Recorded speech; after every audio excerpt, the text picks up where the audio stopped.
9 conseils pour améliorer ton sommeil. En plus, ça arrive. Le sommeil, ça a été pour moi un problème jusqu'à maintenant. Jusqu'à maintenant, j'étais toujours fatigué, j'arrivais pas à dormir la nuit. Le pire, je suis fatigué, mais je n'arrive pas à dormir. Tout le temps des idées par-ci, par-là. Et je pensais que c'était, ça allait me suivre toute ma vie, si j'allais rester comme ça, et que c'était quelque chose de normal. Mais en fait, non. J'ai vu qu'il y a des manières, enfin, des solutions à ce problème.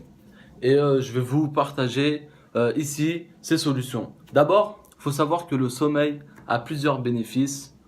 Et je vais vous les dire. Enfin, je vous apprends rien, on sait tous que le sommeil c'est très important. Le sommeil vous apporte de l'énergie, aide à gérer le stress, mais vous êtes de bonne humeur quand vous dormez. Alors déjà, un bon sommeil, une bonne nuit de sommeil permet de garder votre cœur en bonne santé. Je m'exprime. Une nuit, vous dormez mal, vous vous réveillez le lendemain. Ce qui se passe, c'est que il y a les hormones du stress qui augmentent. Du coup, pour gérer ça, votre cœur va battre plus vite. Et du coup, il n'aurait pas eu le repos qu'il doit avoir. Parce que quand on dort, les battements du cœur diminuent. Une deuxième chose, quand vous manquez de sommeil, vous avez plus faim que d'habitude. Parce que il y a les hormones de l'appétit, dont je ne m'en rappelle plus le nom d'ailleurs de cette hormone. Enfin bref, c'est l'hormone de l'appétit, elle augmente et du coup, vous avez envie de manger. Autre chose, le sommeil renforce le système immunitaire. Vous voulez pas tomber malade, bah dormez. Voilà. En plus, ces temps-ci, il fait froid, très très froid. Du coup, dormez bien, buvez un bon truc chaud et dormez bien. Et pour toutes les personnes qui veulent des solutions miracles pour avoir la patate toute la journée, je vais te dire un truc naturel, gratuit, allez, je te le donne. Le sommeil, dors bien. Le sommeil améliore la vitesse, la coordination, les temps de réaction et pour les sportifs, la récupération des muscles. Bon, je peux rester comme ça, dire tous les bénéfices d'ici à demain. On va pas en finir. Je passe direct aux 9 conseils. Alors déjà, de un, prends une bonne douche fraîche. Ou tiède, si, parce que là il fait froid, fraîche ça va être chaud. Le jeu de mots. Donc prends une bonne douche fraîche. Parce qu'il faut savoir un truc, parce que quand on dort, quand on va aller dormir, ou juste avant de dormir, la température corporelle baisse. La température corporelle baisse. Et du coup, avec une bonne douche fraîche, déjà, ça va vous détendre, ça va permettre de vous détendre. Et deuxièmement, eh ben, vous allez baisser la température corporelle, vous allez aider votre corps pour aller à mieux dormir. Du coup, faut pas du tout faire de sport juste avant de dormir, au moins 2 à 3 heures minimum. Donc si vous allez, par exemple, si je dors à 22 heures, mon sport, je le fais au maximum à 19 heures pour pouvoir aller dormir correctement, pour ne pas avoir une température trop élevée et mal dormir la nuit. Deuxième conseil, avoir un bon oreiller et un bon matelas, parce que quand vous avez un mauvais oreiller, eh ben, votre tête, elle est pas très bien placée. Du coup, vous pouvez avoir des problèmes de la nuque avec le temps et même des problèmes de dos.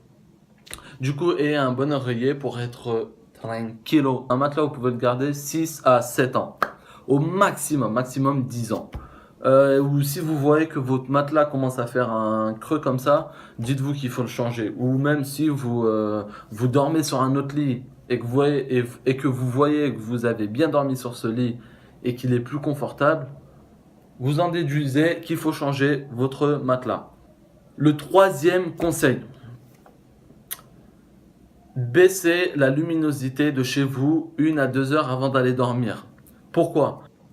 Pour ne pas dérégler notre horloge corporelle, si je peux appeler ça comme ça, notre horloge corporelle. C'est-à-dire que notre corps réagit à la lumière. Il aura plus tendance à se fatiguer à dormir quand il fait nuit. Et quand il y a plus de luminosité, il y aura une certaine excitation. La mauvaise habitude que tout le monde a, c'est de se poser sur son téléphone avant d'aller dormir. Et bah, il faut savoir que ça, c'est pas bon parce que ça dérègle notre horloge corporelle. Comme les poules en fait. Les industries des poules, ils laissent la lumière allumée tout le temps pour que les poules restent éveillées et restent mangées pour avoir une bonne poule. Quatrième conseil, écoutez des sons doux et harmonieux, sans percussion, du genre Bah ça, il faut juste, par exemple, un truc tout calme pour calmer le corps et pour ça aide à détendre aussi. Cinquième conseil, ne mangez ni trop gras ni trop épicé. Bah déjà, quand vous mangez trop gras, vous donnez un travail supplémentaire à votre corps à faire. Pour pouvoir digérer, le métabolisme va augmenter et ce qui va augmenter aussi la température du corps. Du coup, vous aurez plus de mal à dormir et en plus, c'est pas très confortable de dormir le ventre plein. Et épicé aussi, ça permet pas de bien dormir. Bien sûr, il faut pas avoir aussi le ventre vide. J'ai pas d'explication scientifique à cela, mais je pense que ce n'est pas très agréable de dormir le ventre vide. Sixième conseil, évitez de boire n'importe quelle boisson qui contient de la caféine. Bah, le café, ne buvez pas de café à partir de la deuxième partie de la journée, par exemple, c'est-à-dire à partir de midi, quand il y a des gens même qui réagissent toujours au café, même quand ils ont bu leur café à 8 heures ou à 7 heures du matin. Donc ne buvez pas de boissons qui contiennent caféine. Donc le café, le thé rouge, enfin ou noir, je sais pas, il est rouge au final.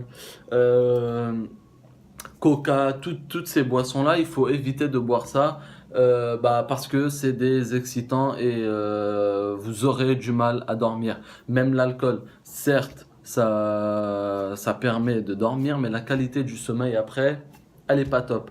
Aussi, ne buvez pas beaucoup d'eau avant d'aller dormir pour ne pas se lever la nuit et aller aux toilettes. Septième conseil, il est très important. Ayez des horaires régulières.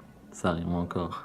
Et des horaires régulières. C'est-à-dire, si tu te lèves à 6 heures du matin tous les jours et que tu dors à 22 heures tous les jours, ça doit rester pareil tous les jours. Si tu fais ça de lundi à vendredi, ne viens pas le samedi dormir à minuit et te lever à 9 heures ou à 8 heures, ou dormir à 1 heure. C'est pas bon, ça va dérégler ton sommeil. Huitième conseil, respirez bien et évitez la visualisation. C'est-à-dire, on se fait tous des films la nuit avant de dormir. Je sais pas, bah, chacun son film, mais on est tous en train de s'imaginer des trucs, notre tête elle part en cacahuète. Chaque chose qu'on va imaginer aura un impact sur nous, parce que notre cerveau ne fait pas la différence entre ce qui est faux et ce qui est vrai, ne fait pas la différence entre l'imaginaire et le réel. Si tu t'imagines en train de t'énerver ou en train de rigoler, en train de jouer avec tes amis, eh ben, les émotions seront là et ton corps sera plus excité et ce n'est pas ce qui est voulu quand on veut dormir. Enfin, neuvième conseil, faut que votre lit soit juste pour dormir. Il faut pas se poser dessus quand on mange, sur l'ordinateur, faire ses devoirs, faire toute sa vie dessus. Moi, je connais des personnes, leur vie c'est leur lit. En fait, il faut que tu associes, il faut que ton cerveau il sache que le lit c'est fait que pour dormir. Il faut associer le lit au sommeil. Si tu toute la journée t'es posé sur ton lit et tu fais, je ne sais pas, tu travailles, tu manges, t'es sur ton ordi et au final tu vas venir vouloir dormir, ça sera un peu difficile. Donc le lit c'est juste pour dormir. J'espère que ces 9 conseils t'auront aidé à mieux dormir. Tu pourras me dire dans les commentaires qu'est-ce que t'en penses. Tu peux lâcher un énorme like, t'abonner à la chaîne si tu veux bien sûr et partager cette vidéo pour aider le plus de monde possible. Je te dis à samedi. Ouais, parce que samedi, je vais mettre une nouvelle vidéo. Allez, ciao!